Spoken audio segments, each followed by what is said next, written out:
Eu creio que não há nenhuma área das artes hoje que não caminhe dentro e com outra ao lado. Todas elas são híbridas. É muito comum até no dia de hoje. Naturalmente, é na infância que a gente descobre tendências, ou não. Mas assim, atitudes como desenhar nos trabalhos escolares, fazer uma reprodução de um Duque de Caxias, de um Tiradentes, para um trabalho escolar, eu diria que aí foi o começo. E minha mãe, vendo isso, me matriculou num curso de arte, iniciação às artes, que a Universidade Federal oferecia ali no centro da cidade, que era, de fato, para todas as artes. Ficava em frente ao antigo cinema municipal, por trás da Praça Rio Branco, e tinha cursos de dança, de música especialmente, de artes plásticas, história da arte, azulejaria, uma série de cursos abertos à comunidade. Eram cursos de extensão. E eu acho que aí sim é que eu comecei a me interessar, eu não diria nem profissionalmente, mas a me interessar por artes plásticas. A serigrafia, que tornou-se a partir daí um instrumento de trabalho para mim, seja fazendo produção de gravuras para outros artistas, ou seja para o meu próprio trabalho, que, por exemplo, eu não uso pincel na minha obra, eu não uso espátula, eu não uso lápis. A própria tela de serigrafia passou a ser um carimbo e um instrumento de trabalho. E um fato importante aí é que a tela de serigrafia, que é usada para produzir obra de arte, ela também é usada para produzir, eu diria que, arte aplicada. Ou seja, eu posso imprimir num azulejo, numa chapa de vidro, numa bolsa, numa camiseta, em qualquer tecido, em plástico, eu posso fazer um cartaz. A serigrafia é um processo gráfico muito amplo. Quando você mostra um trabalho fora do Brasil, é um trabalho de um artista. Tem uma vantagem porque a gente acaba também, invariavelmente, falando da nossa terra, da nossa gente, da nossa cultura. Mas é a sua aldeia, você vai e leva ela com você. Mas a arte aí não quer dizer que ela tenha que ser das cores da sua bandeira, com o cheiro da sua terra. Ela pode falar da sua terra de forma sutil, mas você fala da sua aldeia. Então essas exposições fora me deram a certeza somente de que tem artista em todo lugar, que a arte é bem recebida em todo lugar, que ela é reconhecida em todo lugar por se tratar de uma criação do ser humano. Não é um animal nem um robô que faz, é um ser humano. E aquele objeto, aquele produto que está sendo exibido, representa exatamente, não diria a inteligência do homem, mas diria que o sentimento. Ora pro nobis, ela parte de um santinho, aquele adesivo que se coloca nos carros, que é também aquele que os políticos distribuem em período de campanha, que era um santinho distribuído pela Igreja Católica. Então, eu vi aquilo como um objeto comum, porque era mas ao mesmo tempo como uma referência à religiosidade do brasileiro. E aí eu comecei a ver isso, que a igreja fazendo propaganda, ou seja, na hora que ela distribui um santinho daquele, ela está fazendo propaganda para manter os fiéis ou para arranjar novos fiéis. E aquilo eu vi como uma atitude de marketing da igreja. Ou seja, a igreja não estava só convencendo as pessoas a entrarem nos seus templos, no seu templo, para se salvarem, para irem para o céu. Não.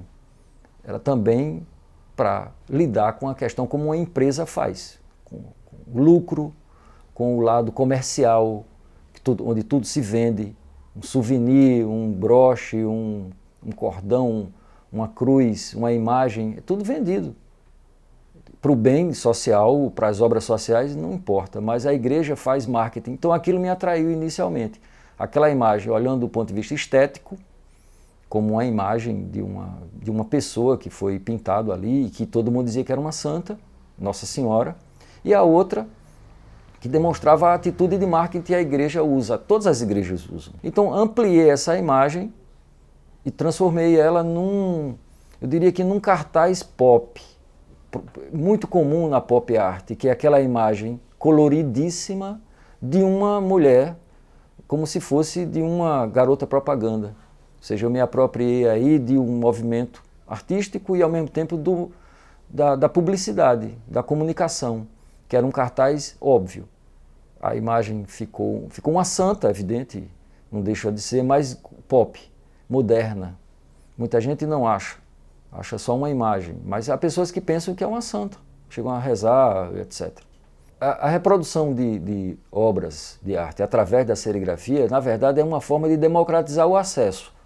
Uma pintura que vai ser adquirida por uma pessoa, ela se transforma em 100 cópias que 100 pessoas poderiam passar a desfrutar daquela obra, por um preço dividido por 100. Então era uma maneira, ainda é hoje, de democratizar o acesso à obra de arte, especialmente a aquisição da obra de arte. A obra, eu acho que mais impactante da gente é aquela que, por bem ou por mal, chamou mais atenção pública. E há uma obra que eu produzi nos anos 90 para uma mostra que acontecia no período da Semana Santa. Era uma mostra pública, que acontecia ali no anel externo da Lagoa Solano Lucena, e eram em placas de outdoor. E o tema era a Paixão de Cristo. Então cada artista era convidado a representar uma das passagens da Via Crucis. A ressurreição, a queda, a primeira queda, a segunda queda, a morte, ele quando encontra Verônica, todas as passagens bíblicas da Via Sacra eram reproduzidas uma a uma por um artista convidado. E havia um sorteio entre os artistas e me coube na época a crucificação de Cristo. E eu fiz uma obra que era, na verdade, uma reprodução de uma pintura de Rembrandt, um Cristo na cruz, só que eu fiz uma intervenção, eu pintei a camiseta da Coca-Cola naquele Cristo. E isso foi terrível, porque atraiu a ira de muita gente desinformada que não entendeu e me tratou na época como um herege, uma pessoa do demônio. Então, em vários programas de televisão e principalmente de rádio, esses programas mais fervorosos, houve incitação à depredação dessa obra. Eu lembro que uma pessoa que tinha um programa de rádio chegou a convidar as pessoas a irem lá acertar contas comigo e com a obra, rasgar, quebrar, depredar. Isso até ocorreu. A sorte é que era um dia de muita chuva, então não deu para aglomerar muita gente ali na lagoa, mas as pessoas rasgaram o outdoor. Inclusive a prefeitura que organizou o evento chegou a me sugerir tirar o nome Coca-Cola, tirar o nome daquilo ali, porque aquilo estava causando seria como uma agressão ao pensamento cristão das pessoas. Mas, na verdade, a minha ideia não era nem polemizar, nem aparecer. Era discutir que se Cristo era, na época dele, tão popular, tão humanista, tão simples, ele hoje tomaria uma Coca-Cola, ele hoje usaria sandálias havaianas, ele hoje iria para um boteco, ele hoje iria para Marcel Pinheiro, para a Rua da Areia, ele iria para qualquer lugar, como ele fazia, ou dizem que fazia na época dele. Então, eu apenas quis mostrar a realidade que Cristo hoje teria atitudes de hoje, muito embora as pessoas não tivessem entendido. Então, acredito que essa obra foi mais impactante. Isso gerou, pelo menos, uns 30 artigos na imprensa paraibana, uns defendendo, outros atacando. Eu diria que sou o artista que encarna a modernidade, que é a multidiversidade, a multidisciplinaridade, o multi. Ou seja, você acaba atirando para todo lado, você acaba, por exigências do tempo de hoje, do mundo de hoje, do mercado de hoje, você acaba batendo o escanteio e correndo você mesmo para cabecear. Ou seja, tendo que fazer tudo e ao mesmo tempo em várias áreas e fazer melhor. Eu não creio que seja uma vantagem, é apenas reflexo do mundo que a gente vive. E às vezes me assemelho até a um pato. Por exemplo, o pato canta, nada, anda, voa, mas tudo ruim. Ele faz tudo ruim. Ou seja, ele canta ruim, nada ruim, anda ruim. Quer dizer, eu tento fazer melhor que o pato, mas nunca você consegue responder bem em todas as áreas. Então, Eu faço análise e crítica de arte, eu escrevo artigos para revistas, para jornais, para catálogos de artistas, do mesmo jeito que eu imprimo serigrafia em gravura para outros artistas, faço a minha própria obra, divido com colegas a produção de estampas para a área de moda, dou aulas tanto de serigrafia para moda como para artes plásticas, monto exposições, produzo exposições de outros artistas. Quer dizer, eu acho que isso é bom. Por um lado, eu não consigo fazer tudo da melhor qualidade, eu tento. Mas, por outro lado, me deixa ocupado. Consequentemente, eu não sinto nem sei o que é depressão, problema, medo, não dá tempo de tão ocupado que eu vivo. Uma mania que eu tenho desde muito tempo é de guardar coisa velha. Não sei porquê. Pego papel, um jornal, e vou levando para um lugar ou trazendo para casa. Resultado, depois de um tempo eu observei que eu tinha um registro documental do que ocorreu nas artes plásticas desde o comecinho dos anos 80. Quer dizer, para mais de 30 anos que eu tenho registros, exposições de amigos artistas, livros, catálogos, fotografias, e eu nem imaginava que ia precisar um dia disso como fonte primária para a pesquisa sobre artes plásticas. Então, fiz a primeira edição, chama Dicionário das Artes Visuais na Paraíba, que significa um mapeamento com informações sobre cada artista e cada movimento e galeria, desde a pré-história. Claro que o surgimento da arte vai aparecer de fato na Paraíba no começo do século XX. De fato, antes surgiram Pedro Américo e o irmão dele, que foram estudar no Rio de Janeiro. São a referência maior da arte paraibana, fora da Paraíba. Mas a gente está falando de casos raros, únicos. A arte mesmo começa a prevalecer na cidade a partir dos anos 1900. Com o Palácio do Governo, montam uma galeria de arte, começam a haver as exposições de artistas de Pernambuco. Então é a partir daí que eu me debruço na pesquisa. Basicamente a gente vive num mundo de híbridos. Tudo se mistura, tudo se me permeia, há uma interseção geral em tudo. Como você ir para um espetáculo de dança e não se deparar com um cenário. E o cenário foi feito por um artista plástico. E o coreógrafo, que também não deixa de ser um artista plástico, junto com o aderecista, junto com o estilista que criou. Então há nas artes, de uma forma geral, atitudes híbridas. Na próprio espetáculo de dança, há música. Então, num espetáculo só você tem artes plásticas, dança, música, entre outras áreas. A mesma coisa se dá no teatro, no cinema, na televisão e nas artes plásticas. Há sempre eu diria que um encontro dessas artes. No próximo bloco eu gostaria de ver e ouvir a banda Baluarte, banda paraibana, que tem um som autoral e um som muito bacana, eu acho que vale a pena.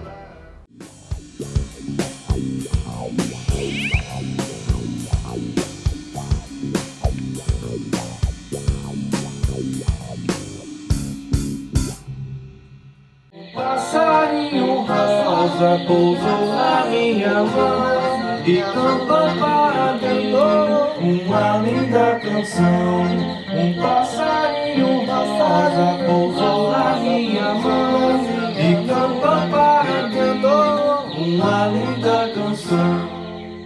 Nós estudamos no Cefet, né, que hoje é IFPB. Estudamos todos no ensino médio. Eric e Thiago foram da mesma turma, eu sou um pouco mais velho, saí, né? Mas a gente se encontrava nos corredores, todos nós tocamos violão. Adam, que é o nosso baterista que não está aqui hoje, também toca violão, né? Aí isso nos uniu, né? Assim, o gosto pelo instrumento, assim, as músicas que a gente gosta são muito parecidas. Eu acho que no ano de 2005, 2006, eu comecei a tentar compor alguma coisa, a tentar compor algumas músicas. Saíram algumas coisas e mostrava muitas canções para Thiago.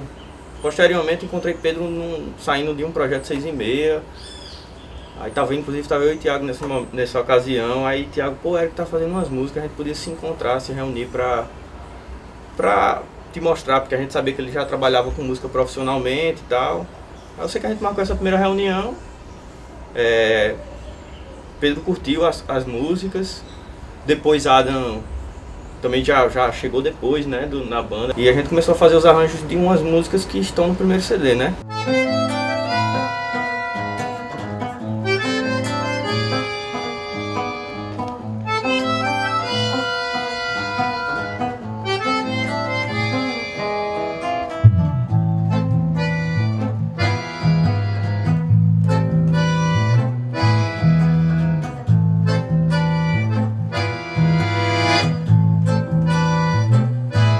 Foi uma palavra que eu achei foneticamente bonita. Eu estava lendo um livro, O 100 Anos de Solidão, de Gabriel Garcia Marques, e ele usava essa palavra recorrentemente para um lugar de resistência, de defesa, não sei o quê. E ele falava tanto em fortaleza como em baluarte. Era um sinônimo, ele usava de forma que essas duas palavras significavam a mesma coisa, era um lugar de resistência. Baluarte dos Aurelianos Buendia. E, tipo, de certa forma fazer música autoral e música independente de uma pessoa é meio que um exercício de resistência, assim, de persistência. Ei, vá viver e não volte atrás.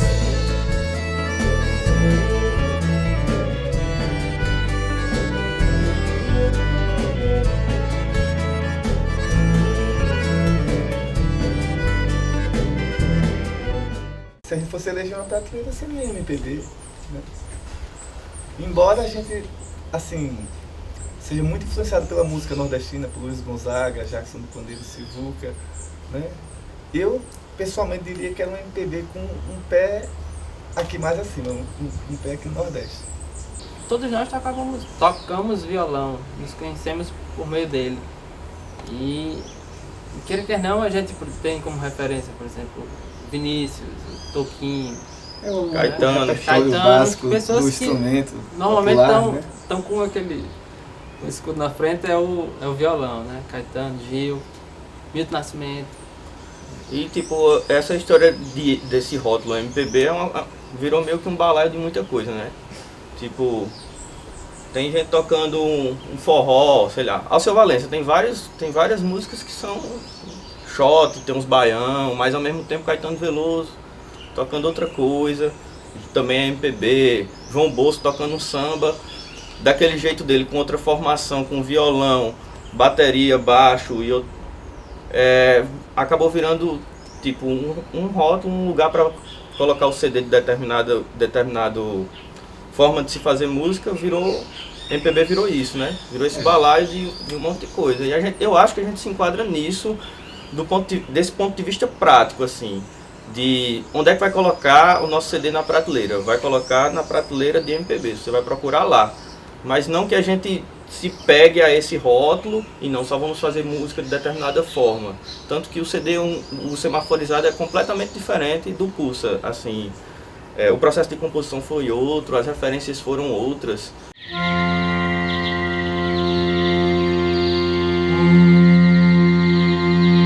Passarinho rosa pousou na minha mão e cantou para mim uma linda canção. Um passarinho rosa pousou nas minhas mãos e cantou para mim uma linda canção.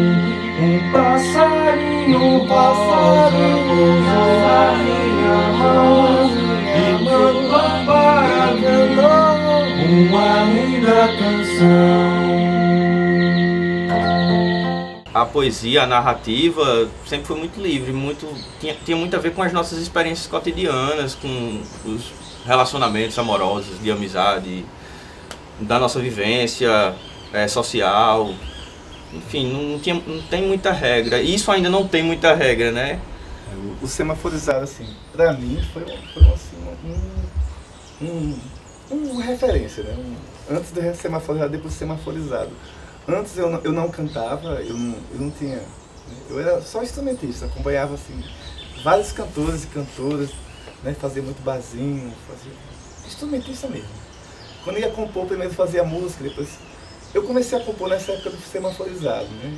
Assim, Eric me encorajando, os meninos, aí eu comecei a fazer minhas próprias músicas. Aí no CD eu apareço cantando, tocando algumas músicas minhas e já tocando vários instrumentos, né?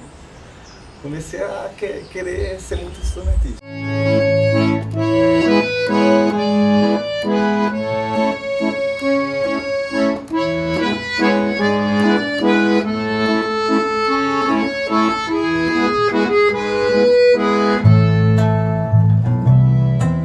Pensando nessas coisas, pensando nessa nova fase da banda, a gente tocando informalmente, tocando um shot meio baião, assim, uma coisa bem nordestina. Eu comecei a tocar, a citar Adeus Nonino, que é a música de música de Piazzolla, assim, né? Todo mundo conhece esse trechinho.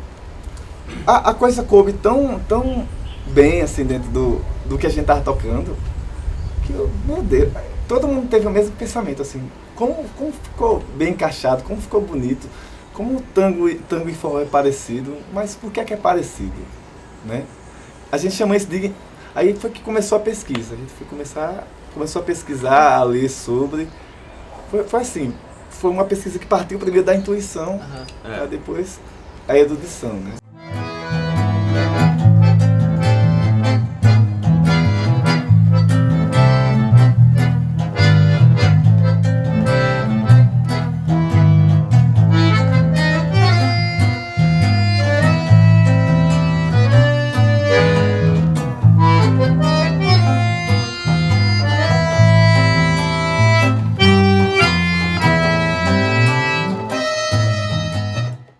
Uma coisa que me chamou muita atenção foi a história do tango brasileiro. Eu nunca tinha ouvido falar dessa expressão, não sabia que existia tango brasileiro. Para mim, o que existia era tango portenho e acabou-se. E Mário de Andrade trazia isso e já acendeu um sinal de alerta. O que a gente tinha pensado de tentar linkar as duas manifestações musicais tinha a ver. Aí, tipo, ele continuou a pesquisa, mais na frente ele encontrou um artigo de Carlos Sandrone, que é um... Paradigma do Trecílio. Carlos Sandrone, que é um professor da UFPE, o Paradigma do Trecílio, em que ele defende que a música latino-americana é ligada através de uma célula rítmica, que é a célula do baião, né? Isso.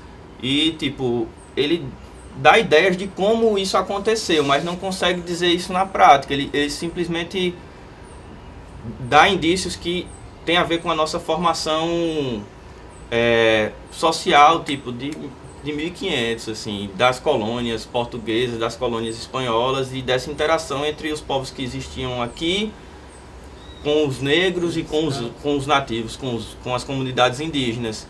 E que essa, como é que eu posso dizer, esse caldeirão efervescente acabou, o trecílio, essa célula rítmica, que é o tum, tum, tum, tum, tum, tum, é decorrência disso, e foi passando de geração para geração e ganhando outras características de acordo com a cultura local, com a forma de fazer música local. Aqui a gente usa o trecílio no baião, né?